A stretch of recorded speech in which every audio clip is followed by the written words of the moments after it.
Hello there. Welcome to this episode of Just a Few, where I'll take just a few minutes to respond to questions submitted by ordinary folks like yourself. My name is Patrick Antwine. Thank you for joining me for this episode. Before I go any further, if you have a question and you'd like to submit it to me for a response, please, the best way to do so is to use the email address on the screen. Submit your question to me via email, and I'll try to provide you with a response as soon as I can. Let's get to today's question. The question is, if God is good and all-powerful, why is there so much pain, suffering, and evil in his creation?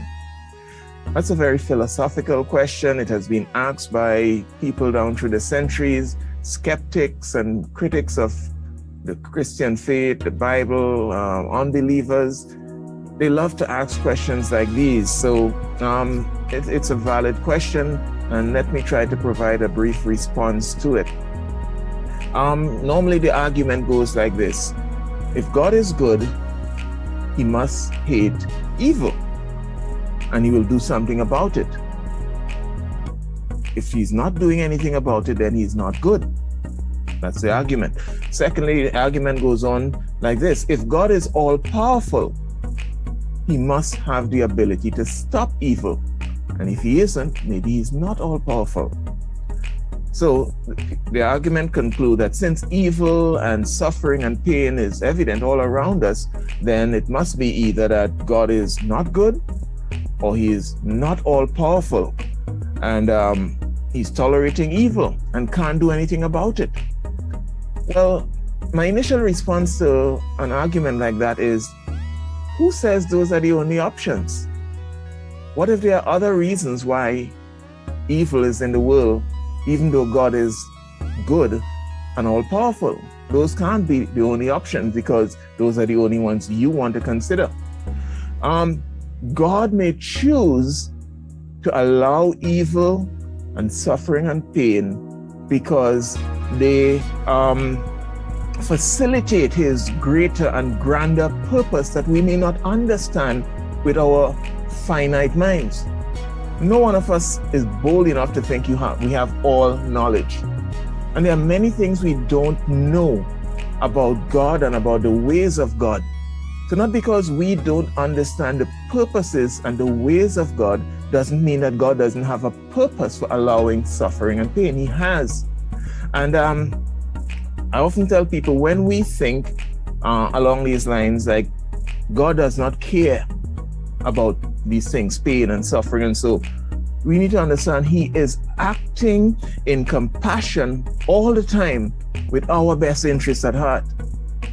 He's operating on a bigger scale than just our little myopic view of things.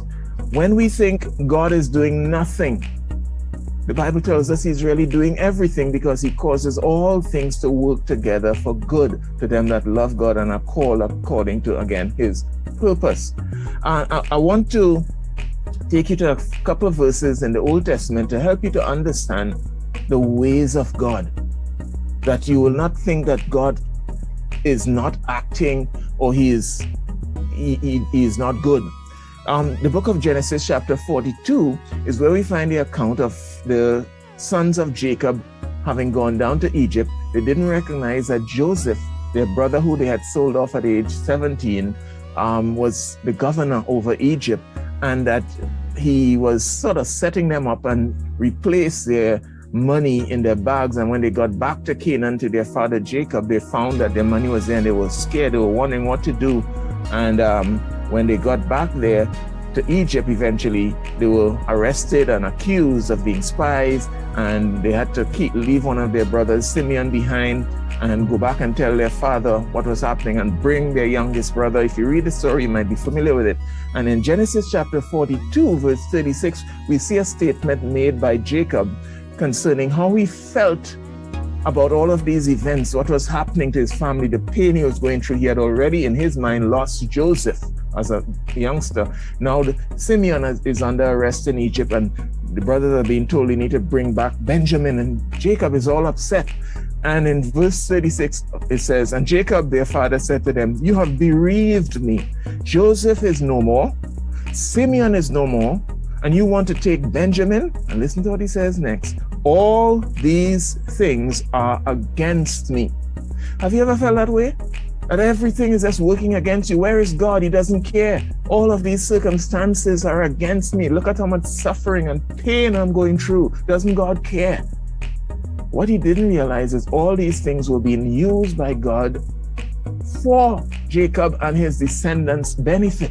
Because Jacob didn't know that this famine had the potential to destroy his clan, and that God was working on a grander scale, suffering and all the pain that Jacob was going through. But God was working things out. And eventually they understood what God was doing, so that the psalmist in Psalm 105 was able, with the benefit of hindsight, which is 2020, to look back and see that God was working on a grander scale. Psalm 105 verses 23 to 25 says, Israel also came into Egypt, and Jacob dwelt in the land of Ham. He increased his people greatly. That's God did that. And made them stronger than their enemies. He turned their heart to hate his people. God turned the Egyptians' heart to hate his people. God did that. Why? He had a purpose for it. To deal craftily with his servants. When we see about Pharaoh trying to destroy the children of Israel, God allowed that. And there hasn't been a people, despite what we know about the transatlantic slave trade and so on, there hasn't been a people who has suffered more than the Jewish people down through their centuries, with all of their enemies constantly trying to destroy them. But God is still in control, and he allowed that suffering for a purpose. So that eventually Jacob and they could have looked back and realized God was working out a plan. Even though he allowed them to suffer in Egypt, he allowed them to go down into Egypt. So that when we think God is doing nothing and that he doesn't care and he hasn't got compassion, he is working out a great plan. And while we go through a little suffering now, we don't understand why God is allowing these things to happen. Is he not able to do something? Yes, he is. In fact, Calvary testifies to the fact that God has done something about evil. He has done something about the pain that human beings had to endure because of sin. He has done something, even though you don't understand it. And ultimately, we are going to come to a place where we see the beauty of God's plan, that all things were working together for good. So that right now, Paul says in 2 Thessalonians chapter 2, verse 7, the mystery of lawlessness, the mystery of iniquity, the old King James says, is at work in the world. There's a mystery about sin, the way it affects everything. But there's a mystery about the ways of God also, that he is working out all things for good.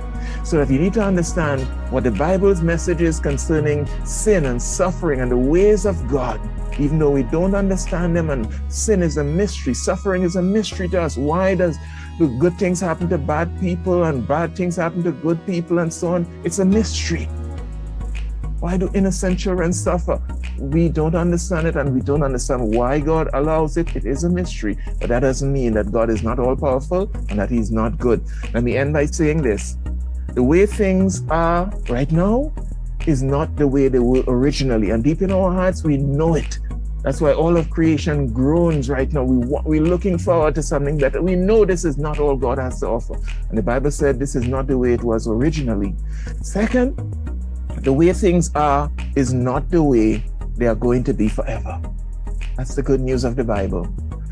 The source and the effects of sin are all going to be removed and dealt with by God in his time, in the fullness of time. So God is doing something about suffering and evil. He has at Calvary, and he is going to remove it all. And that's the promise of the gospel. That's the good news.